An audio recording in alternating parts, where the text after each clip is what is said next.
want to hear from anybody other than the boss. Larry, it's all yours. Thank you very much. It's my pleasure to be here. Let me acknowledge that none of this would be possible in this Capitol bill without the help and the leadership of our friends in the state legislature.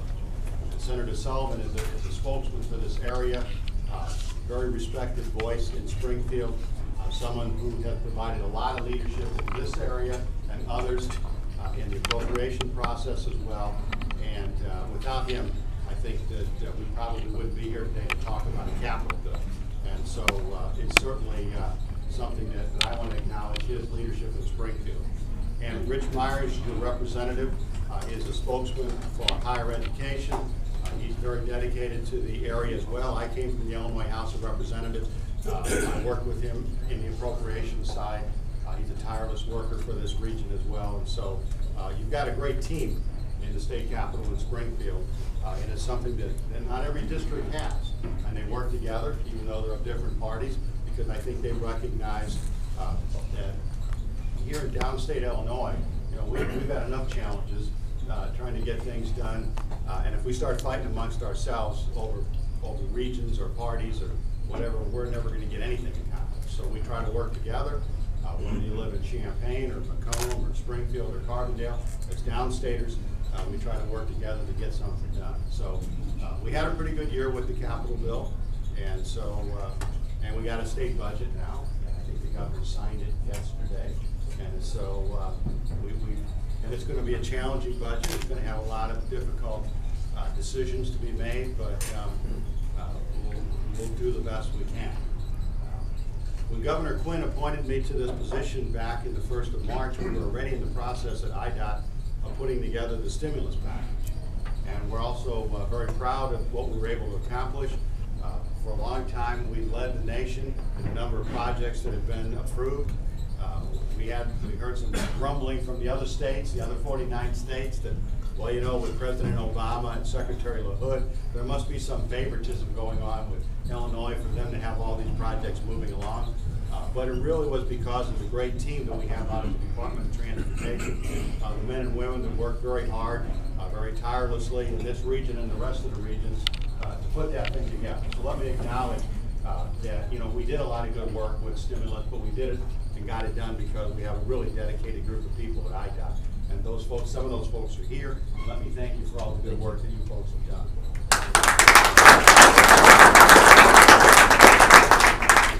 We were able to work with the legislature, and before Easter break, they approved a mini capital bill.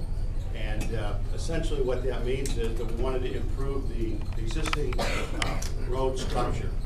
If you look at the multi-year plan that we put out every year, if we had just simply run that plan out as it sat, the condition of the highway would have continued to decline to somewhere around 76% level. It's sort of like when you take a test at school. You get a 76, you probably didn't do so good. Maybe you just barely passed. And that's about where we would have been. And we'd seen some of that deterioration this spring, and it would only gotten worse if we hadn't taken some steps to change that.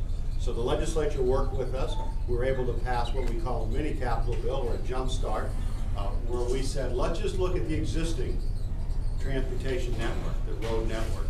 Let's set aside for a minute, the new projects we want to do. Let's look at what we already have, and let's get that up to some standard that we here in Illinois can be proud of, that we can say is a good standard. So they gave us the money, we put together the plan, the engineers did a wonderful job, and now we're going to be in a situation where by the end of that multi-year plan, instead of being down around 76, we're going to be up around 90 or 93.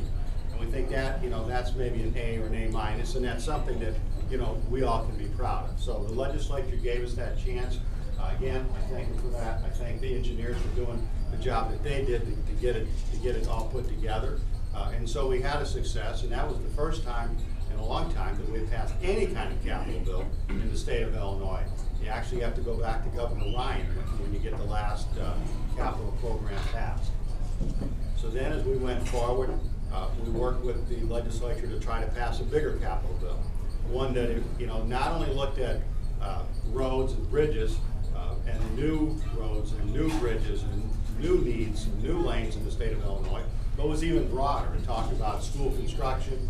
It talked about money to revitalize our universities and community colleges. It talked about money that would help our local governments with sewer and water projects. So it was a very broad kind of stimulus bill. And the parts that we talk about at IDOT are some of the projects that we can talk about here with the Route 67 and with the bypasses here in Macomb, and those kind of projects that we can move forward with. So we're real optimistic that now that we have the capital bill in place, the governor signed it at a big ceremony on Monday. If you want to look at the projects, you can actually go online. We have the book online at our website at the Department of Transportation. All the projects are there. We actually highlighted those projects that became new projects as a result of the capital bill. And so you can kind of contrast the lean little projects that we would have had available in a normal year without a capital bill and what we can get done with the capital bill. But a couple $2 billion in roads for mini capital and $3 billion in a big capital bill gives us a decent size, $5 billion, a decent size capital bill to work with. And so we want to go forward with that. But we also have some components in the capital bill that had to deal with trains.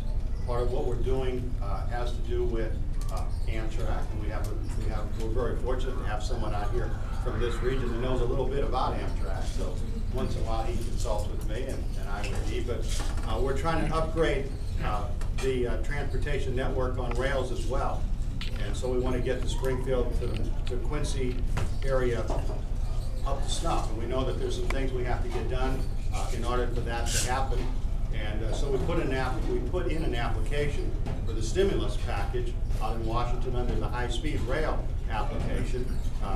If it's approved, that would be great. If it's not, we have a fallback position, which is we have some money in the capital bill that we could use for that purpose. I think that would be what we would expect we would do in the case that maybe we didn't get the money from Washington, D.C. But clearly we see that as an important component of what we want to do at the Department of Transportation as well. We have money that's strictly earmarked for Amtrak. And like I said, after we find out what we get from the capital or from the stimulus package in Washington, then we'll commit our $150 million for rail here for Amtrak that's in the capital bill as well. So that's kind of the timelines on how we see that working as well. And of course, we're proud of what we do at the Department of Transportation with aviation as well. I know we work with the airport here in this community. We try to work with all the airports around the state of Illinois. It's not as well known, I guess, part of what we do in the Department of Transportation, but clearly airports and air transportation is a part of it. And for many of the smaller communities in the state of Illinois that don't have an O'Hare kind of airport, we still need to have air transportation. We still need to have air connections, and that's an important part of what we do in the state of Illinois as anything we do. So that's kind of where we're at today. We're also looking forward out in Washington to the rewrite of the transportation bill. Congress is just beginning the process of rewriting the transportation bill. It expires when their fiscal year ends at the end of in September. Most people don't believe that they'll have it ready to go by the 1st of October, but clearly they've started the process, and at some point, we want to make sure that when it's all said and done, that we here in Illinois get our fair share of what gets done out in Washington. And when you really look at the way the stars align for us in Washington, with the President from Illinois, with the Secretary of Transportation from Illinois, with the senior senator like Dick Durbin, the #2 guy in the U.S. Senate, with a congressional delegation that has a lot of clout, we think, and with this capital bill now that we can go out there and match with, we think that we're in a strong position now to fill in projects that are not in the capital bill through the reauthorization of the transportation bill out in Washington, D.C. So I think when you look at the things that we were able to do with the stimulus, the mini capital, the big capital, and then the reauthorization to come, we've got a real big challenge ahead of us here at the Department of Transportation. We're going to have a lot of things we're going to have to get done, and we're going to work